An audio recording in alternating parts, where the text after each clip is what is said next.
Hello again, everyone. Edwin Learnard back once again. In this YouTube segment, I'm going to be talking about the passing of a friend of mine. His name is Fabian Chavez, and I was very devastated when I saw the news. I saw a GoFundMe, a fundraiser link, and a friend of mine's Facebook page, and when I saw, the face, and I found out who it was, I mean, I was devastated. This is very shocking. I had, recently found out news of my mother passing, and then about 2.5 weeks later, I find out news about this man passing. Very devastating, and just something very tragic. Somebody, relatively young to pass. He was involved in an auto accident, and Fabian is only 42 years old. And there's not enough superlatives I could use to describe this man. She expressed a lot of benevolence toward me. I had rented a room out from his parents in New Mexico from the beginning of 2000, around early January 2020 till mid 2021.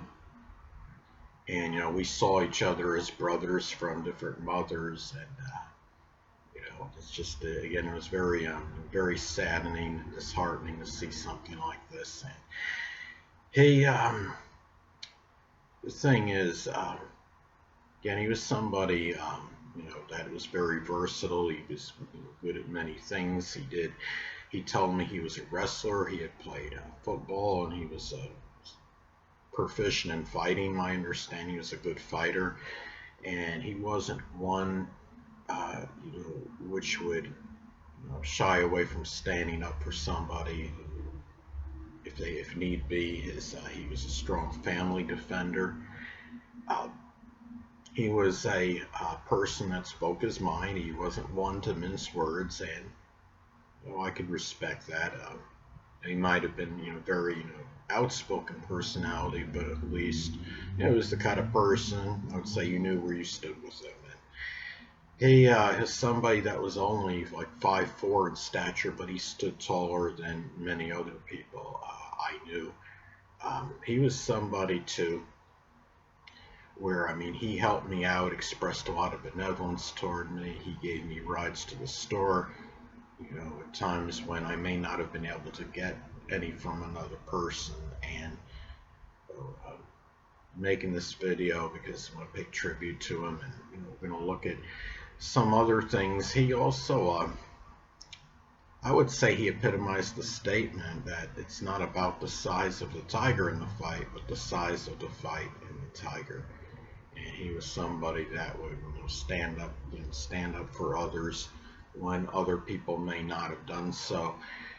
And the thing about him too is that if he was going to do something for you, it wouldn't be done begrudgingly. He would do so in a manner which he was very gracious in doing it. He would do it graciously, not begrudgingly. Do it in a way where he was he was actually happy to do it, I think, and he wouldn't have an attitude regarding it. Some people, when you ask them to do you a favor, you get this big moan and groan, this sigh. It's this big exasperating thing.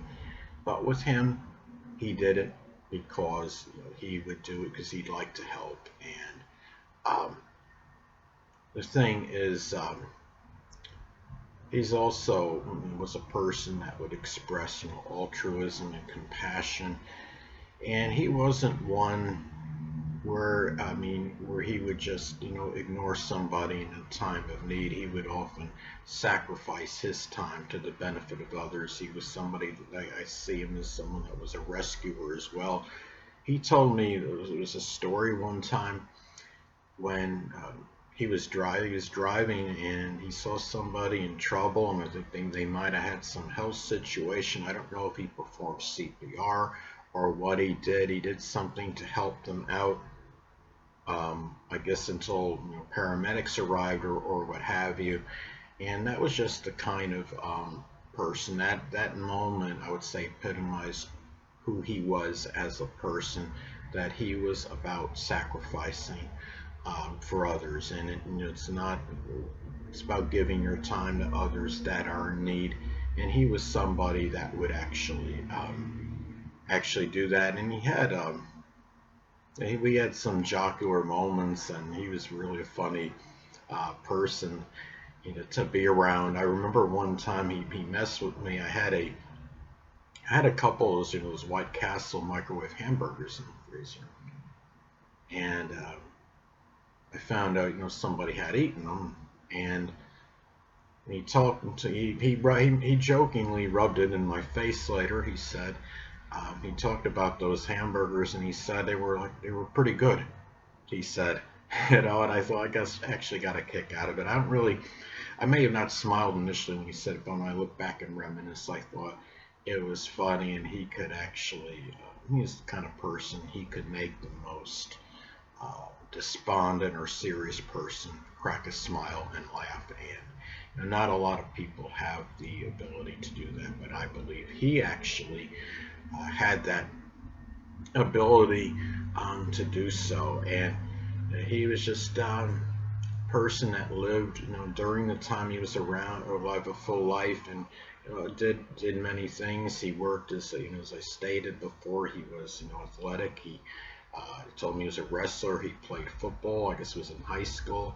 He had worked as a truck driver, and he was somebody that I believe had aspirations of having some kind of food or restaurant business. And it's sad that I don't think he had that at the time of his passing. It's probably something that was unfulfilled, and that's another sad part of his passing, is because this was something that he wanted. I felt like he was very enthusiastic about, and had aspirations toward doing something connected with the food or restaurant field, and he wasn't able to attain it. And when I see something like this, I thank the stars above, the man upstairs, for me being around at this time.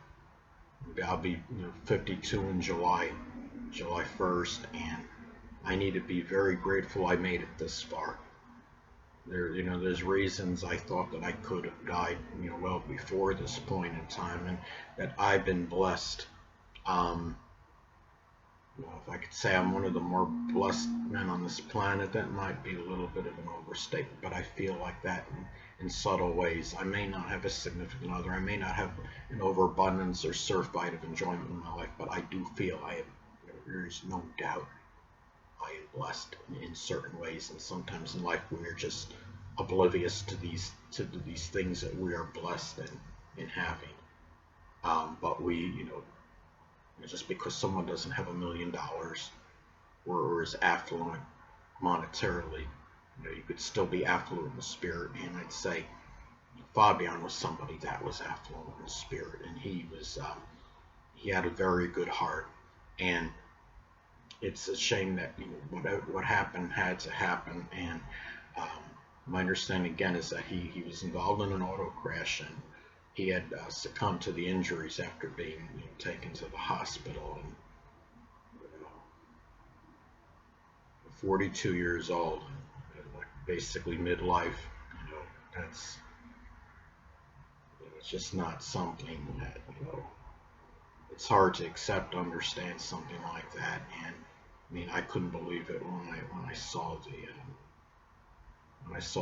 feed when I saw the post on the Facebook friends page, that there's a GoFundMe page with him, and I saw his face on there.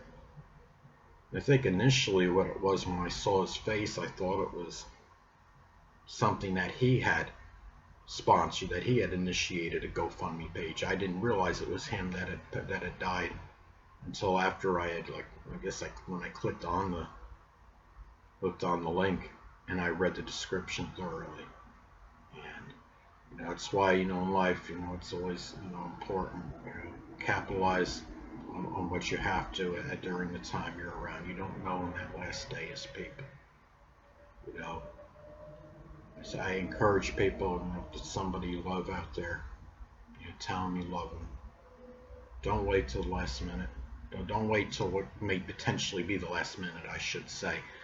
And really, there's not much. What I wanted to say too wasn't. I stated before, that he had given me rides a number of times to the store, but he also did other things too, like he fixed my door if I needed it fixing, and whatever he was able to do when he was around, he would be that person. He was very useful. Um, and really not much more to say about it than that.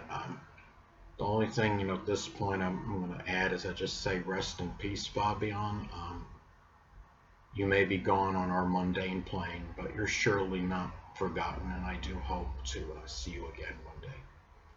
Anyway, people, this is Edwin Learnard, and until next time, stay well.